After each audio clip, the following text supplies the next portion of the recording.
up the press conference. We'll over here starting on the right, Don Barry, WBNS 10 TV. Coach, how much do the poker chips go up this week? Just your thoughts on Wisconsin. Well, yeah, anytime you're in conference play, it ramps up a little bit. Everything means a little bit more. Wisconsin's a very good team, epitomizes everything that the Big Ten's all about. Really good coaching, very sound. Same thing, want to control the football. I think they have very good players. I think Graham Mertz is an excellent quarterback, and multiple running backs. The offensive line is really good. Very good players on defense. So, they're always good. They're always well coached. They're always sound, and they have very good talent. So this is going to be a big challenge. How well do you feel about your team right now going into this game, coming off the kind of performance we saw, and kind of how I feel every week, which is like whatever happened the week before doesn't really matter. What matters is what you do this week, and so we need a really good Tuesday practice and Wednesday practice, and then great preparation going into the game. There were certainly things to grow on, certainly things to be proud of in the last game, but a lot to improve on. So that's the whole thing, is just growing, getting better, enhancing, but then also knowing that this is everything's going to be harder when you're dealing with a conference opponent. Right behind them, Clay Hall, WSYX. is Wisconsin easy to scout?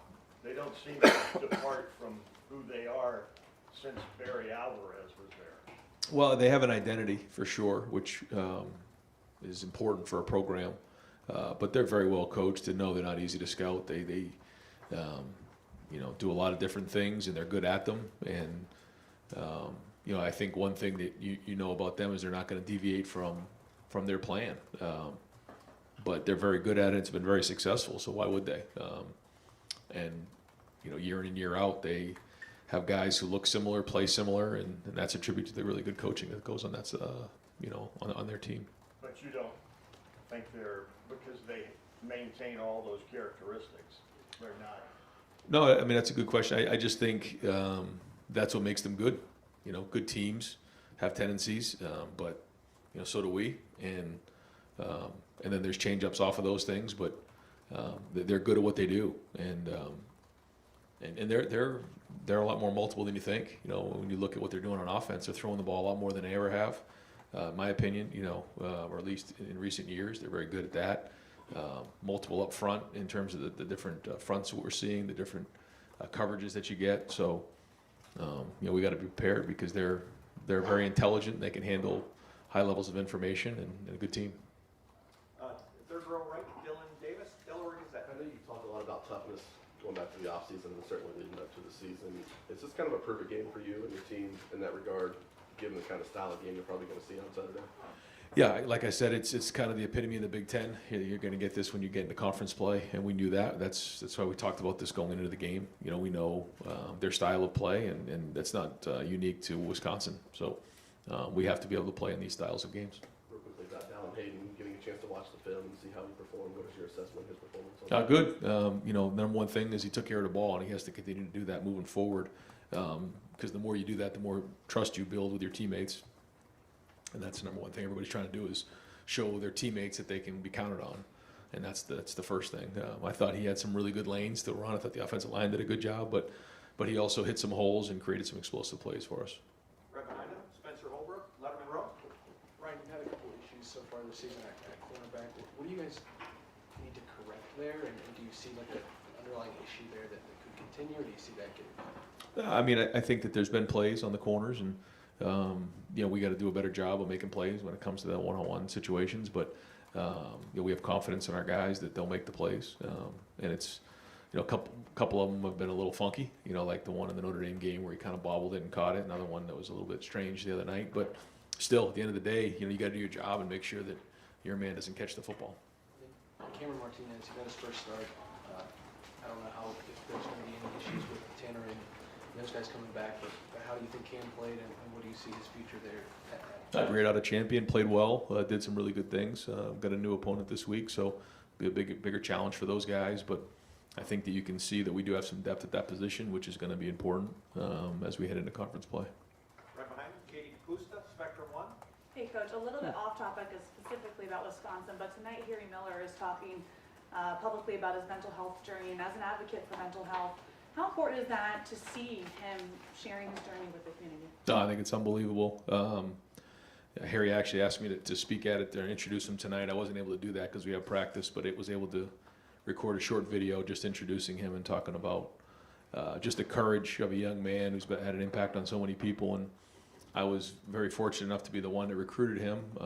And we knew that Harry was special. We knew that he was going to have an impact on people. Never would you imagine it would be like this. And at such a young age, have such a great impact on people. And he's still in a battle. We know that, and I'm proud of what he's done and what he's doing. Front row left, Dave Biddle, 24/7 Sports. Ryan, did you expect Cade to be this explosive in the passing game? I'm sure you expected a lot out of him as a blocker. Did you expect? He looks very explosive out there. Yeah, yes, we did, and that's kind of what we want out of the tight end position. And when he's had his opportunities, he's made plays so far. But you can see, first off, that he can block. He's done a good job in protection, and now he's shown what he can do on the perimeter, and certainly in pass, run past conflicts, and he can run. I mean, he's an athletic player. He was a really good basketball player in high school. He's got good ball skills. When you're playing tight end, you have to do so many different job descriptions, and it's just a developmental position. But we saw the skill sets in him. Personally, I saw it a few years ago. We had a lot of conversations. He's kind of he has a defensive mentality at sometimes, and I think his heart was a little bit on defense. But then he realized that his ceiling was at tight end, and to his credit, he put his faith in us that we're going to try to do everything we could to develop him. No guarantees, but so far so good there, and he's got to keep building on it because he can be a weapon for us. I know you don't like talking about injuries, but what can you tell us about Travion? Do you expect he'll play this week? Yeah, yep. Same thing with him. It was just a short-term thing that we're expected to happen for Saturday. Yeah. Third row left, Dan Hope, 11 Warriors. Ryan, you talked on Saturday about maybe offensive staff coming up with different packages for the offense. Kind of what's that process like between you and Kevin and all the other experienced coaches you have on the staff? Yeah, it's right in that room there. There's all kinds of, all over the walls. It's just all this stuff here where you can draw over the walls. There's probably no open space. Just a bunch of people coming up with ideas. And, when you're in that room, there can't be any egos. You got to try to just throw out ideas. And ultimately, Kevin and I make the final decisions. But, Brian Hartline has, tremendous ideas. And Justin Fry has really good ideas. And same thing with Tony and Corey. I mean, and we have a good group in there. And so when you have enough trust in that room where you can throw out ideas and not feel like maybe your idea didn't get put up there and you get, your feelings hurt a little bit, there's none of that goes on in there. Guys just throw out ideas and the best idea wins. And but making sure that you have enough opportunity to practice those and get good at them too, because you can get crazy on that end too. You have to figure out what your players can know. And it ultimately comes down to those guys, And I think the thing for us with CJ and some of the older guys, more veteran guys on offense, is we're getting some decent feedback on, the volume of plays, what plays they like, make sense. And anytime you get that type of feedback back from your players during the game week, that certainly helps us come up with a game plan going into Saturdays. What has Justin brought to that process being a new coach? Very intelligent, really sees it from a wider lens than just the offensive line. He's played in multiple schemes, so he has a good background in that area, and has a lot of ideas, and that's great. But I think at the end of the day, it comes down to what can you actually install and see on the film on Saturday, and that's to me where so far there's been progress made, and a long way to go, but we're moving the needle there. Second row middle, Nathan Baird, Cleveland.com. Kind of on the same topic a little bit, but when you're facing someone like Jim Leonard, defensive coordinator with his resume, I suppose, like how much does that play into how you approach a game as a play caller? And on Saturday, as you're making decisions, are you thinking about the tendencies of that other guy across the way, or is it all just about your team? No, it's a great question. I got a lot of respect for Jim Leonard. I always have, going up against him, for a couple times here, and his defenses are always some of the best in the country. So, it's going to be a big challenge for us. But at the end of the day, it doesn't have anything to do with the coaches. It comes down to the players. What do the players know? What can the players do? And, as much as sometimes it seems like, matching wits between coordinators, sure, that comes into play. But at the end of the day, it's what do your players know? What can they execute on the field?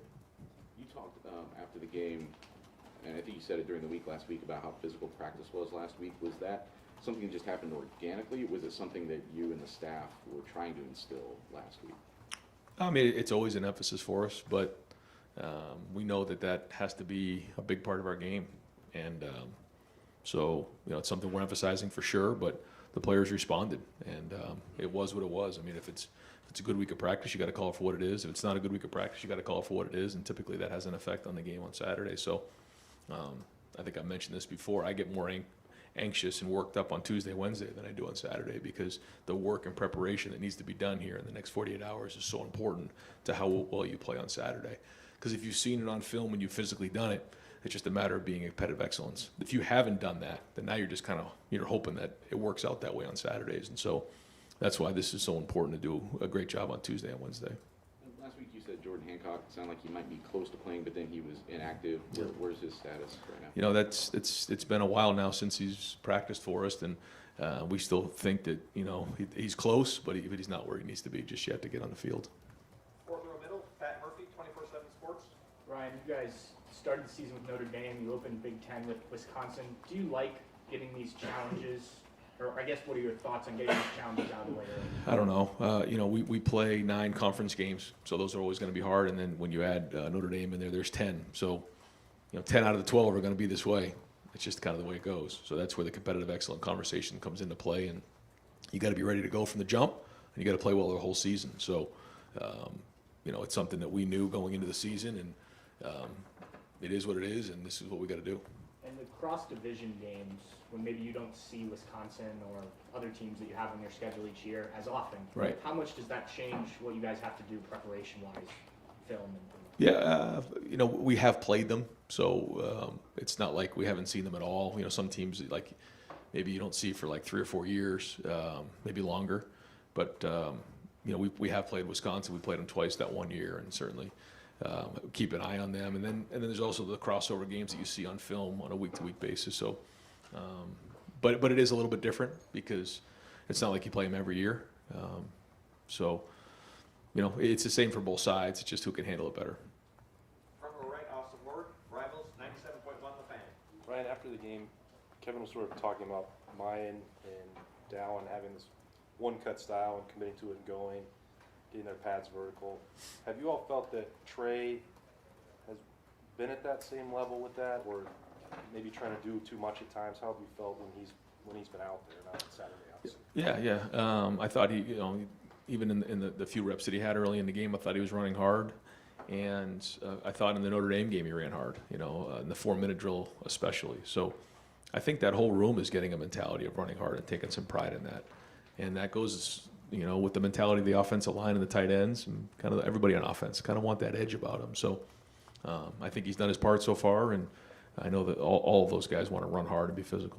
Just thinking back to, like, J.K. admitted in 2018 that he struggled with that and was trying to hit home runs, and that was that sophomore year after a good freshman year. I didn't know if there were parallels to that, if that's something that elite running backs, think they can do it every time and want to do it every time, or if they have to get through that, or what that process is like. No, I think it's a good point. It's something that we kind of learned in JK's second year, is that you don't want to get anybody dinged up, but they have to learn to play on contact, and they have to learn to run through things, and it's something that we've talked to Trey about a bunch, and I think we've been all over it. I think Tony's been all over it, and I think he's run that way so far this year. I haven't seen anything other than that. So, but it's something we always keep an eye on.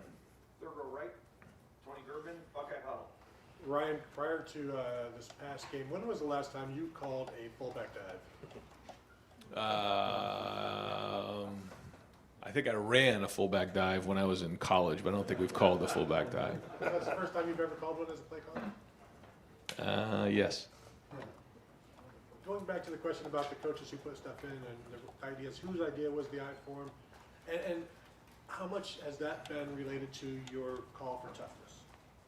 Yeah, I think we have the right people in place to get into some of those formations now. I think you look at the tight ends. We actually had Josh Fryers, our extra tight end in the game, who's very athletic, and then you have Cade and G and Joe and Mitch. So you have some guys who can get into those sets, which gives us a little bit of flexibility there. Kevin has a background with I formation. When Justin and I were together at Boston College, our 2-minute drill was, power to the right, so we threw the ball like about, 6 times a game. So everybody in that room has background in that style of play, and there's a place for it when you have those styles of guys in your room, and the versatility helps you, and it's something we're trying to build on. Is it a challenge to the players as well? I think they like it, right? I think that it's just a different feel when you're under center and you're coming at people as opposed to being in the gun. And I think when you're just one way, then defenses do a great job now. I mean, they're really good of kind of teeing off on you. So when you can change things up a little bit, I think it gives a little bit of diversity to your offense. Deep center, Jeremy Birmingham, right? When it comes to recruiting stuff, do you guys use rankings nationally as more of a starting point or a comparison point for what your personal evaluations are? And how hard is it to sort of pull away from the lure of chasing those on the trail? Well, we're definitely aware of it. We have our own evaluations, as you know, and we kind of rank our guys and go through, and then every once in a while we'll say, what do they rank nationally on some of the publications, just to get an idea. Typically, the higher rated guys are a little bit harder to get, and that's just the way it is. Doesn't mean that maybe they're the right fit for us, or our evaluation is in line with what maybe that ranking is. And so we try to find the right fit for us.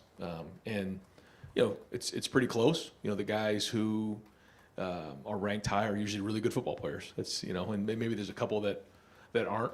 So yeah, I mean, when there's somebody out there that we evaluate very highly, that's high on our list, that is highly recruited, we're competitive, we want to go get them. Quick pivot away from that. With a guy like G, when you guys have seen as a coaching staff just the last couple of years, he's had a lot of difficulty getting himself physically ready, the changing positions, that kind of stuff. There's been some, just difficult times that he's dealt with personally. How rewarding is it for you guys to see him make that turn, but then do you feel an obligation to make sure that he gets the ball? I mean, it seems like you tried to hit him a few times on Saturday night. Definitely. I thought he deserved it in that game. I tried. It didn't quite work out the way that we thought it would work out a couple times, but that's just the way it goes. And Cade and Mitch were like that early in the season, and then it kind of, things have worked out a little better recently, but, you can't always set it up that way. The coverage is going to dictate where the ball goes. But G in particular, everyone has their own journey. I'm certainly pretty sure that G didn't think that his journey would go like this when he came to Ohio State. But to G's credit, he has worked every day. He's put his head down. He's shown toughness. And he's got a chance to be a really good football player because he just keeps putting one foot in front of the other. And you can see, in the Arkansas State game, he came in there and they saw him as a receiver. You can tell by the way that they played their front. He lined up as a tight end, went right down the field and ran the ball.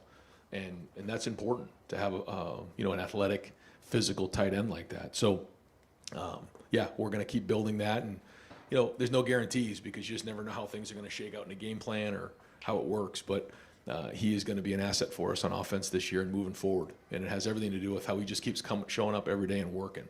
And so I'm proud of what he's done. Far right, Adam King, WVNS. You guys scored 11 touchdowns last week. When you look at a team like Wisconsin that can take the air out of the ball, how hard is it to keep an offense in rhythm like you guys were against Toledo? It's definitely hard. And that's where Wisconsin's always been really good over the years, is doing that. So we've got to do a great job of, understanding how they're trying to attack us and win the time of possession, be physical, get off the field on third down. Kind of a pivot question here. You guys are now getting ready for your fourth home game of 5 straight. How much is not having to worry about going on the road and all of that logistically and preparing your team for that allowed you to just focus in on these games? I hadn't quite thought about it until maybe driving in this morning, was that we haven't had to worry about any of that stuff, and I guess it's definitely a positive, just getting into a rhythm of things. But at some point we're gonna have to go play on the road. We know that, and we'll make those adjustments because it's just inevitable. You got to go on the road and go win some games. But right now, like you said, we've got a little bit of routine here, so hopefully that it can be an advantage for us. Front row middle, Joey Cochran, Columbus Dispatch. Ryan, on the first touchdown that CJ threw to Julian in the game where he rolls out of the pocket and is buying time and waits and that play develops, how much more comfortable is CJ throwing when like out of the pocket, out of structure, in a play like that to happen? Well, I think you can see the work that he's done in the offseason just with his body, his movement, quickness, speed, strength. I think he showed a couple things in this past game. He scrambled at one point and got us to third and manageable. He pulled the ball on a run. We picked up about 4 or 5 yards, and then you saw a couple more extended plays where he's breaking the pocket and looking downfield. And so I think on that drive he had one to Cade, and then he had one to Julian for the touchdown. So and he can do it left, he can do it right. He's been doing a nice job of that. So anytime you can extend plays and allow your receivers more time to get open, it's an advantage, and he's shown that he can do that. Is that primarily physical development? Is it mental, where you're just comfortable back there? Where does that largely open? Yeah, I think it's both. I think you have to have the confidence physically to be able to extend and get away from the rush, but also just the speed of the game and understanding where the bodies are. I think that there's a feel. You don't look at the rush, you feel the rush, and there's an art to finding the escape hatch, and he's shown that he can do that. Second row left, Stephen Means, Cleveland.com. Right.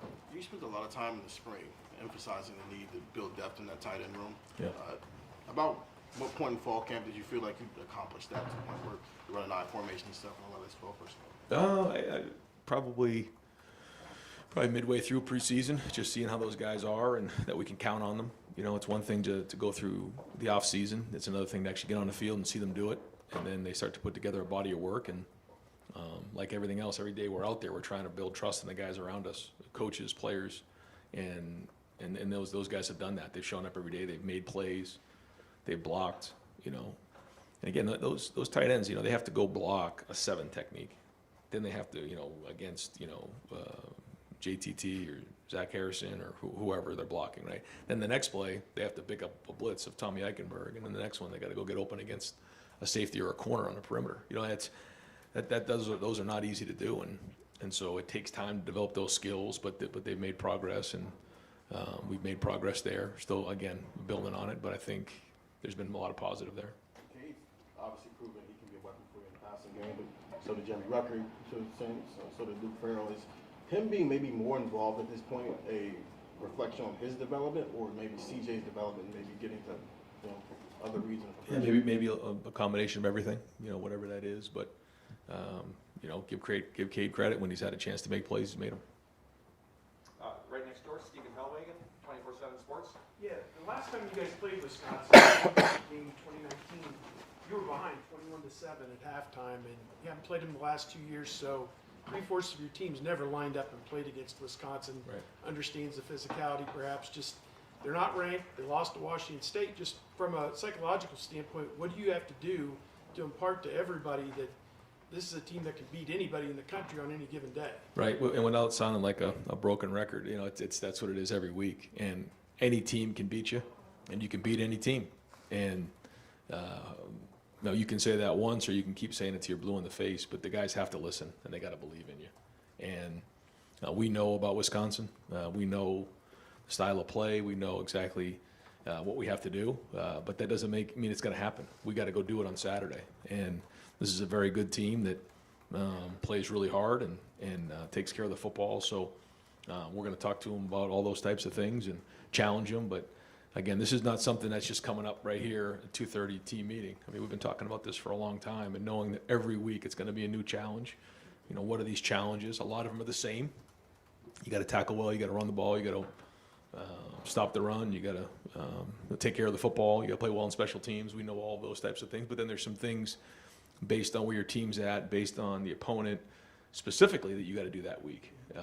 And so we'll just keep hammering those and keep messaging the team the best we can so that we can play our best on Saturday. We haven't seen many 3 linebacker looks yet. Is this an opponent that likes to run the football to where, and this will be a good question for Coach Knowles here in a little bit, but is 4-3 a possibility, a little bit of it this week? Yeah, you'll have to get with Jim on that, but they do certainly have some different things that they like to get into that are different than we do on offense. Multiple tight ends, and so there'll be different plans in order to handle what they do. Fourth row right, Cameron T. Robinson, The Athletic.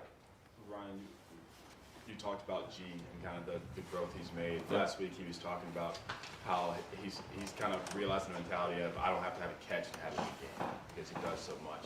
When did you see that mentality really kind of click for him? Probably midway through preseason camp.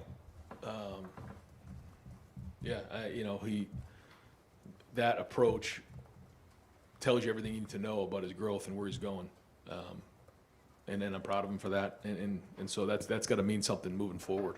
So what does it mean this week? I don't know. What does it mean in 2 weeks? I don't know. But if he continues to work like this, good things are going to happen to him. And you mentioned everything that tight ends have to do. How do you evaluate them week to week? And like you said, sometimes they're picking up the blitz, they're defending the D-line, running around. Yeah, we do the best we can to grade them. Kevin does a really good job of developing tight ends, and I think he's done a great job with this room. They're an intelligent group. They're a competitive group. They all come from different backgrounds. It's kind of it's fun to see them all together in one room. But he pushes them hard, drives them hard, and I think you see that with their style of play. But we just like anybody else, we have a grading system every Saturday, and we go through and we have champions, and I think 3 of them graded out as champions, so it's good. Yeah, I think K did, and I believe G did, and I think Mitch did as well. Yeah. Second row right, Bill Landis, The Athletic. No? Rivals? I know you don't script scramble throws, but over the course of the spring and preseason, maybe as you saw CJ excelling in some of those, did you think and saw his physical gains as well, did you think to yourself, maybe we can work some more movement throws into the offense? Because it just seems like you guys have done a little bit more of that. Well, it's funny, in 7-on-7, Jim, it's actually not 7-on-7, it's 8-on-7 a lot of times. So he'll drop 8 guys a lot, and I think a couple of practices he had 9 guys in coverage during 7-on-7. So we can thank him for working on our scramble drills there in 7-on-7. But to be honest with you, we actually have spent a lot of time talking about that, because when you have 8, 9 guys in coverage, that certainly changes all the windows, and sometimes you have to hang on to the ball. Like on the second and whatever that was, it was a 3-man rush that CJ had. He felt the 3-man rush, scrambled for 7 yards, and when you're dealing with 3-man rush, drop 8. Second part of the route is huge, and he saw that and he felt that. So we maybe not had seen that the last couple of years, and so as we break the pocket and work the scramble drill, there's just a lot of feel to that, and nothing scripted. It's just like you said, but instead of just checking the ball down sometimes, or instead of just throwing the ball away, we'll actually break contain and work that and coach that off of film, and it's shown up on film. So that's been a positive. Yeah. He said, CJ said on the one he threw out of the back of the end zone, you were in the back of his head. He didn't want to force it and get yelled at, I guess. But with him, sometimes he'll throw a ball in that situation, and I think some of us think to ourselves, boy, that was pretty risky. But when you coach that, if it's complete, is it a good throw, or do you still say, hey, I know that worked, but maybe don't do that next time? Yeah, I think it's a great question. You have to decide whether it was a good decision or not. And you can't look at the result if you're focused on the process. And that is not just in that situation. That's for a lot of guys. When you might be a offensive lineman, you don't use good technique, but maybe you get away with it on a snap because you're really talented. Is it the right technique to use, or is it just because you got away with it there? Because when you go against yourself, when it's a matchup situation, what are you going to use to have that advantage? And so we look at that in all situations. Was that a good play? And you can't look at the result, because sometimes the results skew, and that's hard to do. Easier said than done, but it's something that our team and our coaches and our players have been challenged with, especially coming off the last game.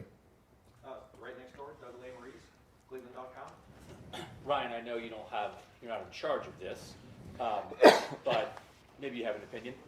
4th home game, 3rd night game. Great.